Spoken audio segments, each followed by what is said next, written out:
যে বাংলাদেশে একটা বড় সমস্যা যে এই গণমাধ্যমে কালো টাকা ঢুকেছে। এই গণমাধ্যমে মালিকানার সমস্যাটা একটা বড় ধরনের সমস্যা। মালিক হয়েছেন কারা আমরা জানি না, কি পদ্ধতিতে তারা মালিক হয়েছে। মালিক কারা তাদের আমরা চিনি। এই কমিশন, যে গণমাধ্যম সংস্কার কমিশন, এটা 18ই নভেম্বর গঠিত হয়েছিল। 18ই নভেম্বর থেকে প্রথমে 90 দিন সময় দেওয়া হয়েছিল, পরে আরো 30 দিন সময় দেওয়া হয়েছিল। এই 120 দিনের মধ্যে আমরা আমাদের কাজটা শেষ করেছি। কমিশন সারা দেশে অংশীজনদের সাথে মত বিনিময় করেছে। আমরা অংশীজন বলতে মালিক, প্রকাশক, সম্পাদক, সাংবাদিকদের সংগঠনগুলোর প্রতিনিধি এবং বিভিন্ন পেশাজীবী সংগঠনের প্রতিনিধি যারা গণমাধ্যমের স্বার্থ নিয়ে কাজ করেন, তাদের সাথে আমরা আলাপ আলোচনা করেছি, মত বিনিময় সভা করেছি। ঢাকার বাইরে 9টি জায়গায় যে আমরা বিভাগীয় পর্যায়ে আশপাশের জেলাগুলো থেকে বা বিভাগগুলোর অংশ যে জেলাগুলো, সেই জেলাগুলোর প্রতিনিধিদেরকে আমন্ত্রণ জানিয়ে সেখানেও আমরা মত বিনিময় করেছি। মোট প্রায় 1400 লোকের সাথে আমরা এই কমিশন মত বিনিময় করেছি এবং এই মত বিনিময়ে কি মতামত উঠে এসেছে তার বিস্তারিত বিবরণ আমাদের পরিশিষ্টের মধ্যে থাকবে। অনলাইনে আপনারা দেখে নিতে পারবেন, চাইলে কে কি সাজেশন দিয়েছেন এবং কে কি ধরনের বক্তব্য দিয়েছেন সবকিছুই সেখানে থাকবে।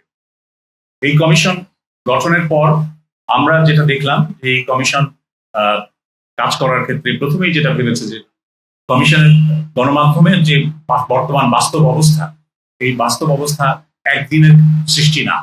এটা গণমাধ্যমের দীর্ঘদিনের যে প্রক্রিয়া পরিবর্তন, সেই পরিবর্তনের মধ্য দিয়ে এসছে। দীর্ঘদিন ধরে যে চর্চাগুলো হয়ে আসছে, সেই চর্চাগুলোর ক্রমাবনতির পরিণতিতে আজকে গণমাধ্যমের পরিস্থিতি এক ধরনের সংকটের মধ্যে এবং সংবাদ মাধ্যমের স্বাধীনতা, সাংবাদিকদের স্বাধীনতা একেবারেই সংকটের মধ্যে পড়ে গিয়েছে।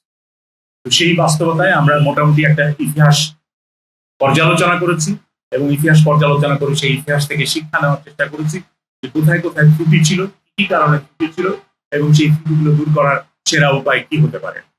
আমরা সংবাদ মাধ্যমের, গণমাধ্যম বলতে টেলিভিশন, রেডিও, সংবাদপত্র, অনলাইন সবগুলোরই বিষয়ে আমরা বিবেচনা করে দেখেছি। এদের প্রত্যেকের সমস্যা একরকম নয়, এক একজনের এক এক রকম সমস্যা, কিন্তু সাংবাদিকতার সমস্যা সব ক্ষেত্রেই এক।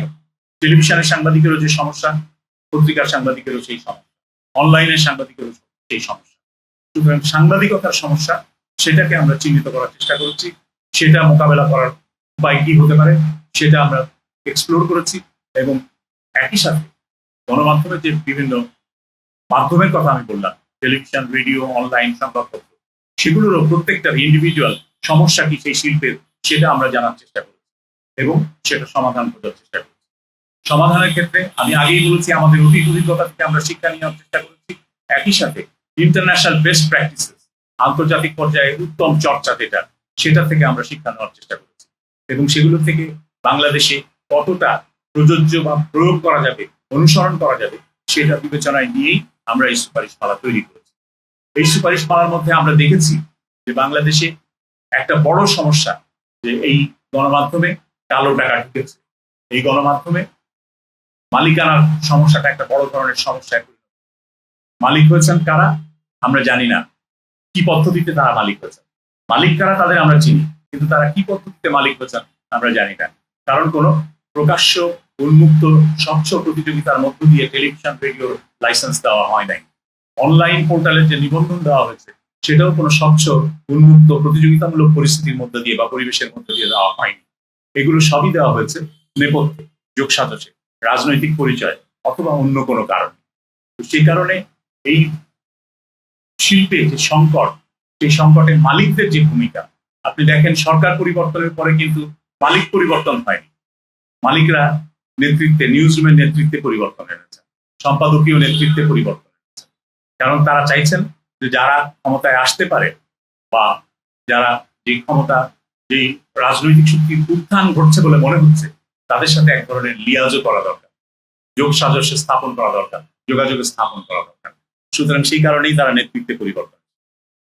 কিন্তু এই মালিকদের কাউকে ঘোষণা দিতে হয়নি যে তার যে তিনি যে গণমাধ্যমে বিনিয়োগ করছেন, সেই বিনিয়োগের উৎস কি, সেই বিনিয়োগ কি কর প্রদেয় টাকা না কর দেওয়া হয়নি এরকম টাকা, এরকম কোনো কিছুই বলা হয়নি। আমরা দেখেছি টেলিভিশনের লাইসেন্স যারা নিয়েছেন তাদের মিশন স্টেটমেন্ট কি ছিল? মিশন স্টেটমেন্টে কিছুই ছিল না, যা ছিল শুধুমাত্র রাজনৈতিক অঙ্গীকার। আমি আওয়ামী লীগ করি বা আমি আওয়ামী লীগের আদর্শ প্রচার করতে চাই, আমি সরকারের ডিজিটাল ভিশনকে তুলে ধরতে চাই, সে কারণে আমি টেলিভিশন চ্যানেল চাই, এরকমই আবেদনপত্র। সেখানে জনস্বার্থের কোনো বিষয় ছিল না। আমরা মোটামুটি সবকটা টেলিভিশন চ্যানেলের, সবকটা রেডিওর যে অনুমতির জন্য যে আবেদনপত্র, সেগুলো যাচাই করে দেখেছি যে জনস্বার্থ সেখানে কোনো বিষয় ছিল না, ফিলান্থ্রপি বলে কোনো জিনিস সেখানে ছিল। সেই কারণে এখন যারা এই টেলিভিশনের মালিকানায় আছেন, বড় বড় সংবাদপত্রের মালিকানায় আছেন, তাদের মালিকানার মধ্যে জনগণের স্বার্থ কতটুকু প্রতিফলিত হচ্ছে তাদের মালিকানায় পরিচালিত, সেটা একটা বড় প্রশ্ন। কারণ তাদের কোনো জবাবদিহিতা নাই। আমরা গণমাধ্যম থেকে রাজনীতিকদের জবাবদিহিতা চাইছি, আমরা আমলাদের জবাবদিহিতা চাইছি, কিন্তু গণমাধ্যমের জবাবদিহিতা কোথায়? একটা পত্রিকা আর একটা পত্রিকার বিরুদ্ধে বলছে, পত্রিকার মালিকের বিরুদ্ধে রিপোর্ট করছে, তার জবাবদিহি কোথায়? এই রিপোর্টটা কি জনস্বার্থ সম্পর্কিত না একেবারেই ব্যক্তিগত স্বার্থ? এসব প্রশ্ন আমরা বিবেচনা করে দেখেছি। সারা পৃথিবীতেই এখন সংবাদপত্রের মালিক কারা বা টেলিভিশন চ্যানেলের গণমাধ্যমের মালিক কারা, এটা একটা বড় প্রশ্ন। এবং সেই প্রশ্ন নিরসনের জন্য বিভিন্ন ধরনের আইন বিভিন্ন দেশে হচ্ছে। যেমন বিভিন্ন দেশে, এমনকি খোদ আমেরিকায়, ক্রস ওনারশিপ অ্যালাউড না, অর্থাৎ যিনি টেলিভিশনের মালিক তিনি সংবাদপত্রের মালিক হতে পারেন না, আবার যিনি সংবাদপত্রের মালিক তিনি টেলিভিশনের মালিক হতে পারেন না। এই সমস্ত প্র্যাকটিস থেকে আমাদের ভারতেও কিন্তু এই আইন বিবেচনাধীন আছে যে ক্রস ওনারশিপ অ্যালাউ করা হবে না, এটা পার্লামেন্টে একটা বিল বিবেচনাধীন আছে। এরকম অনেক দেশেই কিন্তু এই পরিবর্তনগুলো হচ্ছে।